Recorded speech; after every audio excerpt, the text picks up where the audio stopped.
Good morning, folks. Welcome to the Agent Box. Coming to you every Thursday live at 11 o'clock from the UK. Hope everybody's well. My name is Sham Ghani, and with me, as always, is... This is Abir, and on an sunny election day here in the UK. Welcome you all to our podcast today. How have you been, Amir? What's been happening? It's all right. Same busy time of the year. But have you voted yet today? I'm all excited about voting today. No, not yet. In fact, we're going to talk about that, but we're going to go this afternoon to vote. I was speaking to a couple of people this morning, and there's a few. I think some of the younger people are kind of thinking, well, they're not going to vote. They don't really care. They don't really know what's going on. But I think overall today, there's going to be a good voter turnout. I think people are sufficiently upset with what's going on in the UK to want to go out and vote and try and make a change. And in fact, to be honest with you guys, what we want to talk about today is the fact that it could be tomorrow morning, we might have a different government in place. But as I've been saying, as Abir and I have been talking about, the last several weeks, I'm certainly not convinced that there's going to be any seismic shift in policy that's going to affect us as agents over the next, several months or even years. If we have a change of government, I don't think it's going to make any difference, because the chances are that the government that's going to come in is going to be the Labour government, and they are taking a very similar approach to the Conservatives in terms of what it is that they expect from education. Okay, especially to be honest, like what we are hearing, and we talked about it the other day as well, like what Sarkar Strammer said on to the Sun newspaper as well. And also, at the same time, even if they had any plans, I don't think they're going to touch it in the next 12 months or so. Maybe. Listen, a bit talking about Keir Starmer. Let's address this, right? That some people might be watching this and they might have heard Keir Starmer have a problem with Bangladeshis. He actually said that Bangladeshis need to go back. I just want to remind, and I've heard a lot of stuff, being ethnically Bengali myself, I'm hearing a lot of stuff from people saying that, Labour Party is no good. They're basically, they're Bengali bashing. And I had a couple of conversations, including with my own mum, that actually people forget. I think it was in 2022, the Home Office released some figures which basically said that the biggest number of students coming to the UK that are subsequently then requesting asylum are from Bangladesh. And I think the figure was about 3,000, 3,500, which was miles away from any other nationality that are coming here on student visas. They're looking for asylum. Now, as far as I'm concerned, I checked last time, there is no war going on in Bangladesh. There is no dictatorship in Bangladesh. In fact, people are talking about how the economy is booming, how we are catching up with neighbors in the region, and how wonderful the country is. Given that, why are we honest? Sorry, I don't understand that either. You're ethnically Bangladeshi. I'm a proper Bangladeshi. I lived almost all my life in Bangladesh, apart from the time I was here in the UK. If I'm given an option, I would always prefer Bangladesh over UK, because the luxury that you have. For example, I'll just tell you about the office etiquette right here. If we need a glass of water or a cup of tea, we go upstairs, make our own tea, and then realize that. In Bangladesh, you just press the bell. I need a tea. I need coffee right now. Press the bell. I love it, man. That's like in Nigeria as well, man. In Nigeria, you just look at someone and then tea appears, and yeah, exactly. You know what I mean? But I just wanted to say that. I just wanted to kind of put that out there. But what we want to talk about more importantly today is it's a continuation of what we've been talking about, which is this agent quality framework. Because guys, listen, let me tell you this, that no matter who comes into number 10 tomorrow, we are still going to be, the train has left the station. The agent quality framework train has left the station.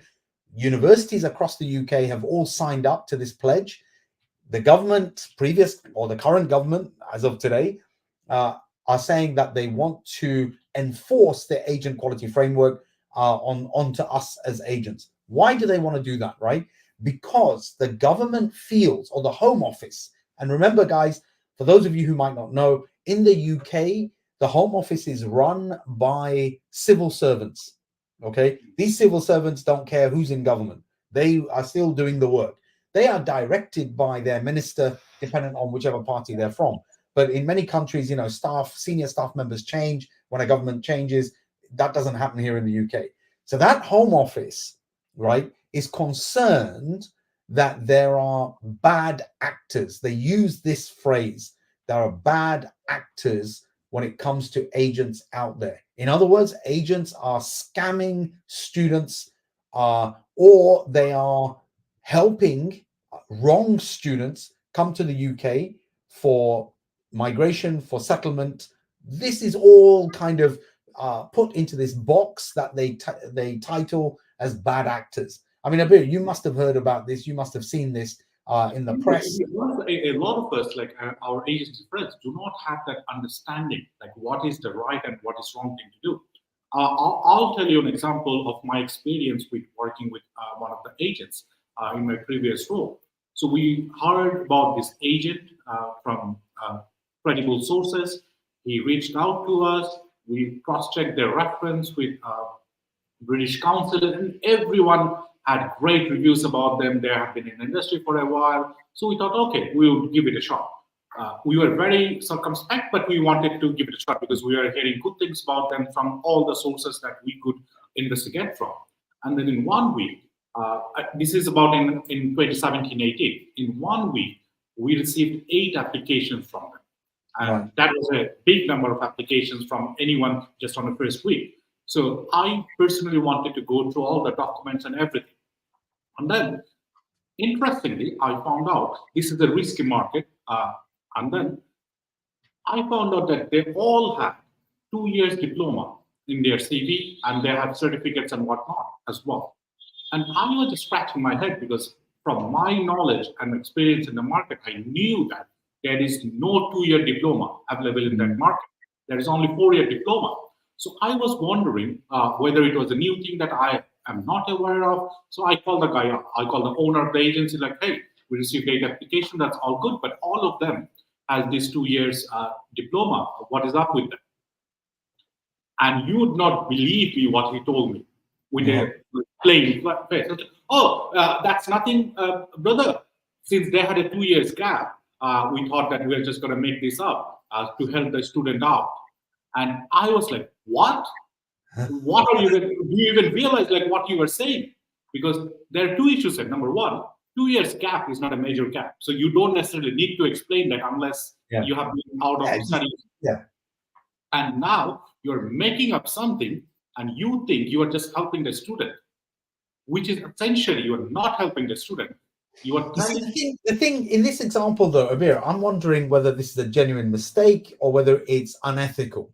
Do you know what I mean? And I have to say that over the years, I've worked with tons and tons of agents who are absolutely super professional people that are running solid businesses. And I'm not talking about the big multinationals. I'm talking about, small agents or medium-sized agents that have got several offices in a particular market.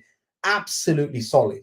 But at the same time, I have come across agents who are unethical, making a mistake, or you're doing something. I mean, look, I'm playing devil's advocate here, right? Maybe this guy knew that he was, basically, doing something that was a bit dodgy, or maybe he just thought he genuinely wanted to help. I understand where you're coming from, but my point here, or argument here is, sometimes we do unethical stuff without even understanding that we're doing unethical stuff. I see your point. Yeah, we don't even realize that we're not being ethical. We think we're doing something good, but actually we're lying to institutions. And that cannot be allowed. Well, what's interesting, Abir, is this, right? And again, I hope that our friends, colleagues out there, are all over this. This is available publicly online, that you're looking at it, you're digesting it, that with the AQF, the actual sort of guidelines, under the banner of ethical business practices, there are 9 points that the universities you're contracted to are saying to the government, are saying to themselves, that we are happy with these 9 points, but 9 points that affect you and me. Okay. And if we don't know what those 9 points are, that's a problem. Okay. And there are certain things in here which makes perfect sense when you're sat in a nice university building and you are thinking of the world with rosy glasses, and you're thinking, yes, of course, this is fine. And one of them in particular I like, and I want to pick this one out, which is that you need to have a contract between you, the agent, and your student. Now, there might be loads of agents out there thinking, well, of course, that's an obvious point. That is something that we're going to do all the time. I'm thinking of the agents that are doing their business wholly on WhatsApp. How are you now getting these WhatsApp, communications, to sign off these contracts? For starters, if you think of it like this, when a student makes an application, forget the agent, when a student makes an application to the university and they get an offer letter, that offer letter is a contract between the university and the student. I would even ask how many of us actually have looked through all the points. The offer letters seem to be getting bigger and bigger and bigger. All right. I spoke to one of the universities last week, and she was telling me that with the AQF and everything else, it looks like their offer letters are going to be 60 pages long. All right. Yeah, I don't think it's going to get that long, but that's how it feels. Wow. But the point is, they're right, because there's a contract that needs to be signed between the both parties. So yeah, exactly. Now the question for me is, as an agent, when I'm dealing with a particular student, the university wants me to have a contract between me and my student. Okay. And that contract then is saved somewhere. And if the university asks for that contract, I can produce it in a heartbeat. Okay. That's what they want. And what do they want in that contract? They want us as agents to tell our students which services the university are paying us for. First, number one is that they want the student to know that the university is paying the agent. So this is something that needs to be very open. So what I imagine, I'm counseling a student. By the way, here's my terms and conditions. One of the things I need to tell you is that, I work with a set of universities. Those universities pay me commission, and I will, there are some universities that don't pay me any commission, but the ones that pay me commission, are these. Do you understand? And it reminds me, when I read this stuff, it reminds me of when I have gone for a bank loan or I've gone for a mortgage, right, to buy a house. The mortgage broker will tell me, they have to tell me that they are getting paid commission from these lenders. Do you understand? So it's the same principle, that I'm working as a agent in my country, wherever that might be, and I'm talking to a student. I am supposed to tell that student which universities are paying me commission. Now, I also need to have a menu of services that I am delivering for free against that commission. So the fact that I'm giving them counseling, I'm going to give them visa advice, I'm going to do this. Oh, by the way, if I'm going to give visa advice, here are my credentials for the visa advice. Okay. I am trained to give visa advice. Here's my credentials. If I'm not trained to give visa advice, okay, and what that training is supposed to look like, the AQF doesn't specify. But the fact of the matter is that when I worked at the universities, we were never, ever allowed to give visa advice, right?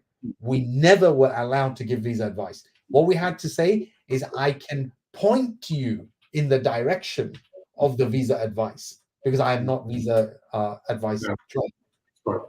And also, in that contract, I think there are some elements needs to be addressed, like what is expected of the student as well. For example, are they giving us the right and accurate information? Because you're not going to lie to me. I'm not going to lie to you. You're not going to lie to me. You know what I mean? Everything you're saying is truthful. Everything that you are sharing with me is not fake. All of that sort of stuff. Yes. Because a lot of times what happens, like a student, when they hide information, for example, previous visa refusal or whatever that might be, a lot of time that comes out at the compliance stage or at the CAS stage, or even after when the CAS is issued. And when the university gets back to the agents have nothing to show for, and it gives a very, very wrong impression to the university. What's going on? You know what, Abir? What they also need to include, what we need to include in that contract as well, is a complaints procedure. That if the student wants to make a complaint against me, the agent, how do they do it? What are the complaints procedures? Now, what it's telling me is that this is all great, and I might be able to tell my university, yeah, don't worry, I've looked at the AQF, I know what's going on, I'm one of the ethical ones, we're doing all of this. Fine. When the university asks me for proof, how do I prove it? Yeah. This is a question. He said, she said, yeah. Nothing. I can't show WhatsApp messages. That's not going to cut it, because they want signed documents that I then need to prove to them. And this is something that is very important, that if there's an agent out there that's thinking, you know what, these are the Brits, they're coming up with this new rules and regulations, they like their rules and regulations, I'm just going to tell them, yeah, don't worry, everything is fine, I'm fully on board. But in actual fact, who's got the time, who's got the understanding? You know, my students don't work like this, I don't work like this, my staff don't work like this, we're just going to carry on doing what we're doing. But let's go down, because we have talked about it.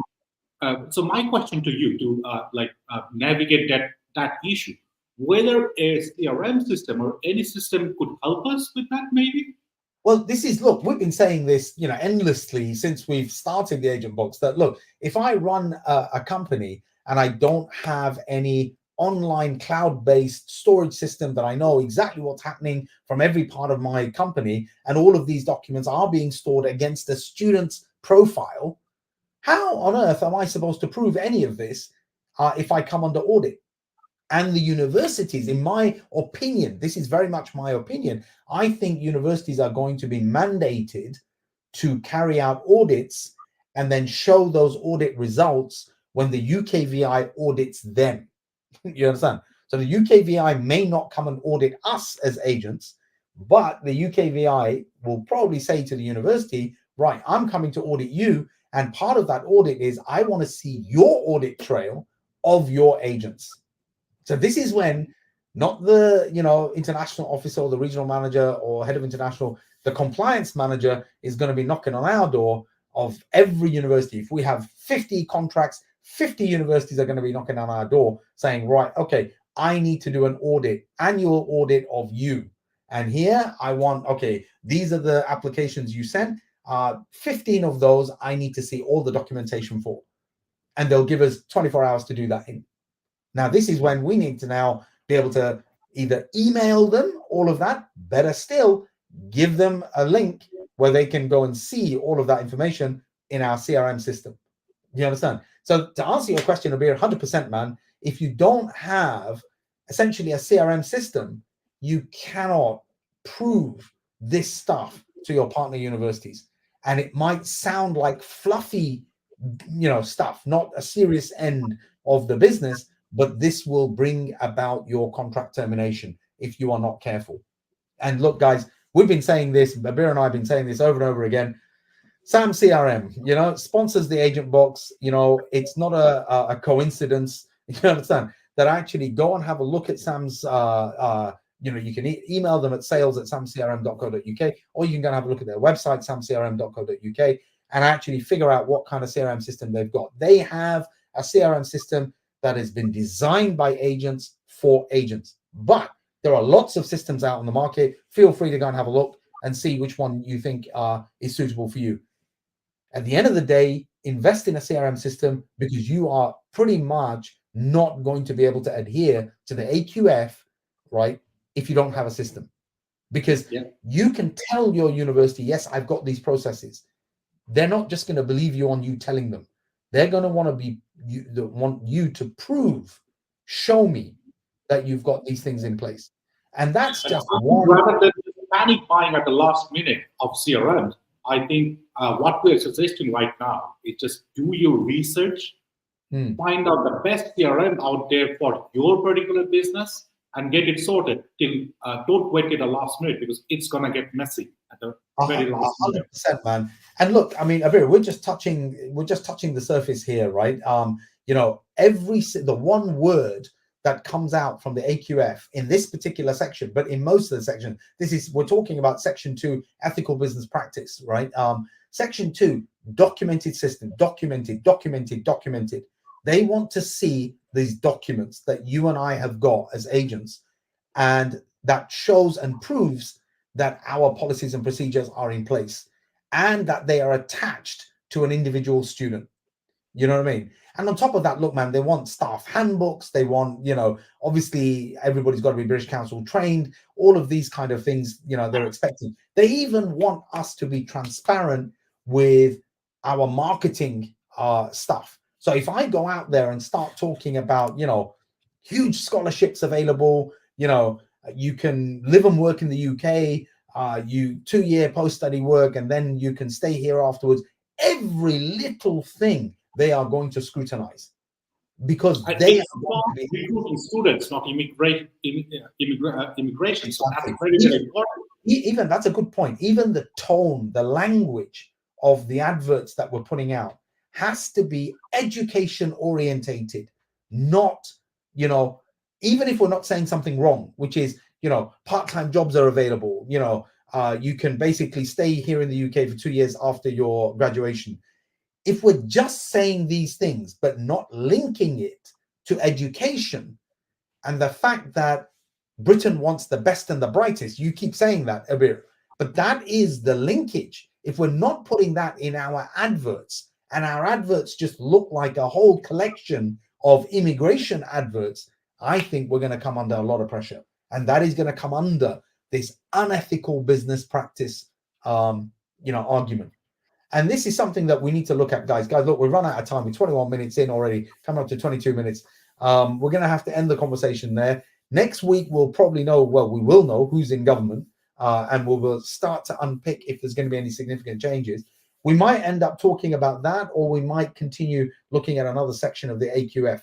I'm so fixated on this issue at the moment that, you know, agents out there, agencies, and I'm thinking about the smaller guys. I'm thinking about, you know, companies that are really, you know, doing a good job getting students here, that we don't want to fall foul of this AQF if it comes into practice, which I think it will. Okay, guys, check out our website, you know, theagentbox.co.uk. We'd love to hear from you. We want to hear your thoughts. We are getting some people getting in touch and, you know, sort of asking us questions and stuff. We want to see more of that coming through. In fact, if you're interested in being part of the show, you know, on an episode, get in touch. And if there's something that you want to discuss, you know, by all means, we can have a look at that. We've got a phone number down there ending in 5187. Just to tell you that our producer has gone on holiday this week, and I'm beginning to think maybe we don't even need him anymore. But you know, let's fire him. I want to wish him a good time when he's on holiday. But you know, keep those emails coming in. You know, keep the WhatsApp messages, text messages, calls coming in. You know, people are monitoring what's going on with those contact points. With that said, that's enough from us. Thank you very much indeed for tuning in this week. And we will be back next week at the same time, same place, to carry on this conversation. That's it from me, Sham, and from my colleague Abir. Until next week, and find out what we're going to talk about next week with new hosts. Exactly. Okay, folks, take care of yourselves, and we'll see you again next week. Take care. Bye now.